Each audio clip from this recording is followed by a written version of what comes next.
বছর আমি আমার পরিবার ছেড়ে, স্ত্রীকে ছেড়ে ইউপিতে কাজ করতে যাই। পশ্চিম বাংলায় আমার জন্য কোনো চাকরি নেই, আমি একজন পরিযায়ী শ্রমিক। আমি একজন সাংবাদিক। প্রতিবাদ করলে আমাকে ওরা টেনে হিচড়ে ভ্যানে গাড়িতে তুলে নেয় এবং গ্রেফতার করে। এবার সময় এসেছে প্রতিবাদ করার, প্রতিরোধ গড়ে তোলার।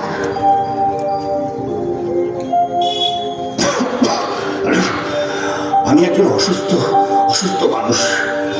একটা স্বাস্থ্য সাথী কার্ড করে দিয়েছে, কিন্তু সেই কার্ড কোনো হাসপাতালে নেয় না। আমি অসুস্থ, কিন্তু আমার চিকিৎসা করার পয়সা নেই।